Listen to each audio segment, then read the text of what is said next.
Assalamualaikum warahmatullahi wabarakatuh. Hai semuanya, selamat datang di Hai Asia Channel. Jadi di channel ini akan membahas materi bahasa Indonesia khusus untuk SMP. Nah, sebelum nonton, jangan lupa tekan tombol subscribe dan aktifkan lonceng notifikasinya agar kalian tidak ketinggalan jika ada informasi video terbaru. Oke, hari ini kita akan melanjutkan pelajaran dari teks persuasif untuk kelas 9 ya. Yang akan kita bahas di sini adalah ciri kebahasaan. Nah, apa saja ciri kebahasaannya dan bagaimana? Maka tonton video ini sampai selesai.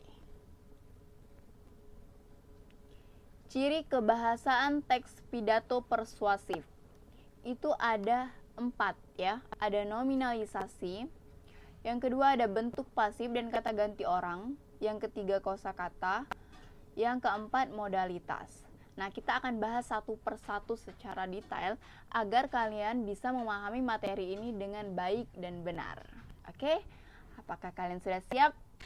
Kalau sudah siap, kita mulai dari yang pertama, yaitu nominalisasi. Nominalisasi. Kalau kalian cuma dengar nominal, pernah tidak kalian mendengar nominal? Tapi ini bukan masalah mata uang ya, nominal. Nah, ini adalah nominalisasi. Jadi nominal itu adalah kata benda. Terus, kalau dia nominalisasi, itu artinya pembendaan. Maksudnya pembendaan itu bagaimana? Seperti ini. Nominalisasi adalah mengubah kata benda, kata kerja atau kata sifat menjadi kata benda. Dilakukan melalui pemberian imbuhan atau afiksasi. Nah, jadi gini, kelas kata itu ada kata benda atau namanya nominal, kata kerja atau namanya kata sifat, kata kerja atau nama lainnya adalah verbal, terus kata sifat, nama lain adjektiva, ya. Nah, ketiga kata tersebut, kata dasar tersebut bisa menjadi kata benda. Dari kata kerja menjadi kata benda, dari kata sifat menjadi kata benda, ataupun dari kata benda menjadi kata benda. Caranya adalah pemberian imbuhan atau yang disebut dengan afiksasi. Afiksasi ada 4 cara ya, ada 4 cara dalam melakukan afiksasi. Apa saja? Berikut penjelasannya. Yang pertama itu adalah prefiks. Kalian ingat pre misalnya pre-order, pre-wait. Nah, itu dilakukan sebelum berarti ya. Begitupun dengan prefiks. Berarti pemberian imbuhan di awal sebelum kata dasar. Misalnya ke, pe, dan per. Kita masuk ke contohnya. Imbuhannya di awal, yaitu kita ambil imbuhan yang pe. Kemudian ditambah dengan kata dasar rampok. Rampok ini adalah nomina atau kata benda ya. Orang, rampok ini kan orang. Kemudian pe ditambah rampok jadi perampok. Perampok ini juga masih masuk dalam kata benda, masih orang. Nah, jadi di sini dari kata benda menjadi kata benda. Kita lihat yang selanjutnya. Infix, in artinya letaknya di dalam atau di tengah-tengah. Jadi imbuhannya ada di tengah. Misalnya L, R, in. Contohnya gini. Tunjuk ini kata dasar, kemudian di tengahnya nanti diselipkan imbuhan L. Nah, ini T, tunjuk ya, T, unjuk, ini kata dasar, kemudian masuk di tengahnya L. Nah, jadi dia memisahkan si kata dasar ini, jadinya telunjuk. Tunjuk itu adalah verbal atau kata benda. Salah, tunjuk itu adalah kata kerja ya, verbal, kata kerja.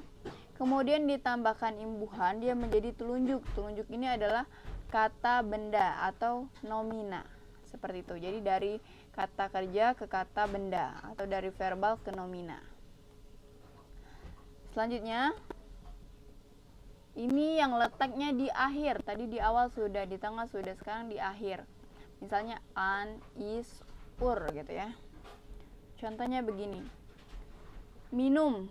Minum ini adalah kata kerja ya, minum, melakukan aktivitas.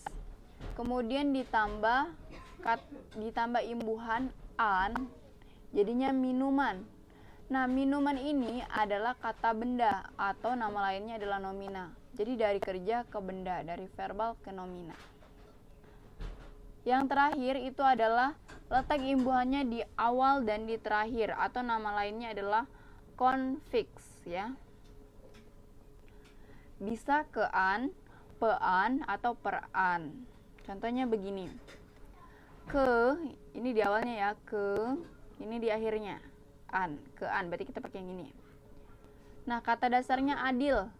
Adil ini masuk ke dalam kata sifat atau adjektiva.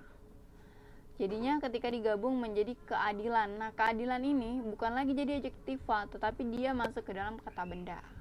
Ya. Jadi bisa dari benda ke benda, bisa kerja ke benda, bisa kata sifat ke benda. Itulah yang namanya nominalisasi, pembendaan. Oke, sekarang kita lanjut ke ciri selanjutnya. Ciri selanjutnya itu adalah bentuk pasif dan kata ganti orang. Kita bahas dari bentuk pasif terlebih dahulu. Ketika kelas 8 kita belajar pasif, aktif gitu ya. Nah, ini kita pasif. Kalau aktif berarti subjeknya melakukan aktivitas. Misalnya, Ani mencuci baju. Tapi kalau pasif, subjeknya dikenai aktivitas. Baju dicuci Ani gitu ya. Nah, kata kerja pasif adalah kata kerja yang subjeknya dikenai pekerjaan. Biasanya berimbuhan di atau ter. Contohnya, dimakan, dihargai, dibanggakan, dihentikan, dilakukan. Atau terpukul, teraniaya, terbuang. Aduh, ini yang sedih-sedih semua ya ternya. Contohnya ya, kita contoh masuk kalimat ya. Bakso itu dimakan oleh Alif. Nah, dimakan ya. Berarti di sini pasif atau kebiasaan buruk harus dihentikan. Nah, dihentikan juga pasif gitu ya. Ingat, penulisan imbuhan di ini harus digabung, jangan dipisah. Ketika dia dipisah itu jadi kata depan, misalnya di sekolah itu kan penulisannya dipisah, berarti kata depan. Tapi kalau digabung dimakan, berarti ini imbuhan dinya. Nah, sekarang kita masuk poin keduanya, yaitu kata ganti orang. Kata ganti orang berarti menggantikan orang gitu ya. Apa saja terbagi menjadi 3 ya. Ada orang pertama, orang kedua, orang ketiga. Untuk mudah mengingatnya, kalian ingat saja aku, kamu, dan dia. Gitu. Sekarang kata ganti orang pertama. Kata ganti orang pertama terbagi menjadi 2, tunggal dan jamak. Yang tunggalnya saya, aku, atau kalau orang timur beta, hamba gitu ya. Ana bahasa Arab gitu ya. Terus yang kalau jamaknya kami, kita gitu ya. Masih ada akunya tapi ramai-ramai, itu masuk ke orang pertama jamak. Yang kedua, kata ganti orang kedua itu yang tunggalnya kamu, kau, engkau, Anda. Yang jamaknya kalian, sekalian gitu ya. Terus kata ganti orang ketiga yang tunggalnya dia, ia, beliau. Yang jamaknya mereka. Nah, jadi ngingetnya mudah. Aku, kamu, dan dia. Orang pertama, orang kedua, dan orang ketiga. Tinggal kita kembangkan saja yang tunggal dan jamaknya. Mudah ya kata ganti orang. Semoga kalian mudah paham yang ini. Oke, sekarang kita lanjut ke ciri ketiga. Nah, ini banyak sebenarnya, yaitu kosakata. Kosakata dalam ciri kebahasaan teks persuasif ya meliputi hal-hal berikut ini. Pertama, istilah teknis ya. Istilah teknis ini berarti kata-katanya tidak langsung kita mengerti, tetapi harus kita cari dulu apa maknanya di dalam kamus ya. Seperti ozon, reboisasi, inflasi, fluktuatif, ekosistem, dan lain-lain ya. Entah berhubung ke ilmiah atau berhubung ke sosial gitu ya. Ini harus kita cari dulu maknanya, karena tidak semua orang bisa memahami makna tersebut. Itulah namanya kata teknis. Terus yang kedua itu adalah kata benda abstrak. Kata benda tadi udah bahas ya, kata benda. Nah, masalahnya di sini adalah dia bilang abstrak. Nah, ini kelebihan R, mohon maaf. abstrak itu tidak nyata, tidak kelihatan ya. Ada, dia itu ada tetapi tidak nampak, tidak terlihat, tidak bisa menghitungnya tuh bingung gitu ya. Merupakan kata benda yang tidak nampak atau kasat mata. Contohnya janji. Janji itu ada, tapi kita ngelihatnya nggak berbentuk ya, kita nggak berbentuk. Kepercayaan juga, cinta ya, perasaan. Nah itu ada. Ini dan ini benda masuk ke dalam kata benda, tetapi ini tidak berbentuk, gitu, tidak berwujud kayak gitu. Nah, yang ketiga adalah kata emotif, merupakan kata yang berhubungan dengan emosi atau perasaan. Misalnya menggebu-gebu, nih biasanya di terakhir pidato persuasif saya. Ayo pemuda harapan bangsa, kita songsong masa depan yang lebih cerah, gitu ya. Ayo misalnya kita tingkatkan semangat perjuangan. Nah, jadi yang berhubungan dengan perasaan yang membangkitkan semangat dari para pendengar, gitu ya. Itu kata emotif.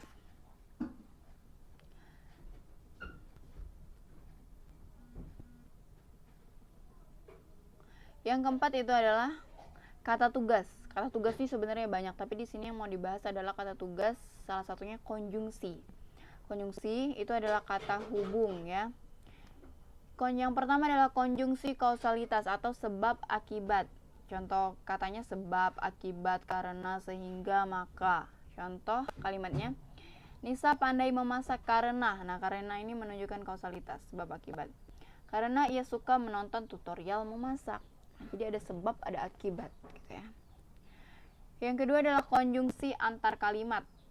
Nah, kalau ini tadi dalam satu kalimat nih, Nisa sampai memasak itu satu kalimat titik. Tapi kalau antar kalimat berarti ada dua kalimat dan dihubungkan oleh konjungsi ini. Jadi konjungsi ini menghubungkan kalimat satu dan kalimat kedua. Contoh katanya, akan tetapi, oleh sebab itu, oleh karena itu, dengan demikian meskipun begitu. Contohnya, Naila ingin membuat baju tie-dye.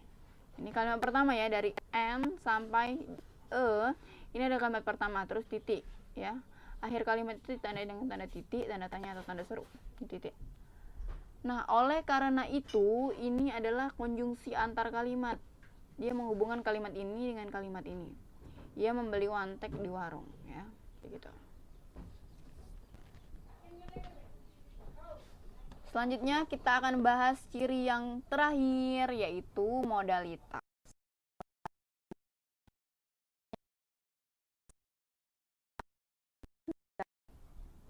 Jadi modalitas itu merupakan kata yang menunjukkan keinginan, bisa juga sikap, kepastian si pembicara kepada sesuatu keadaan. Ya.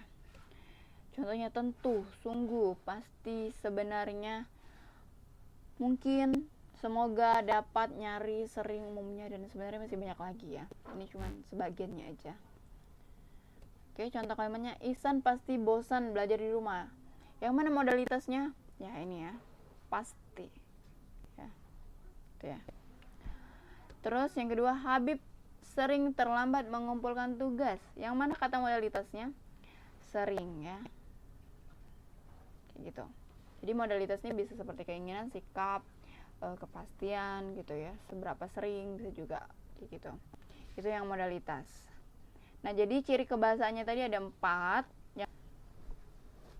Nah, ini. Jadi ada 4, nominalisasi, bentuk kata kerja pasif, dan kata ganti orang, kosakata, modalitas.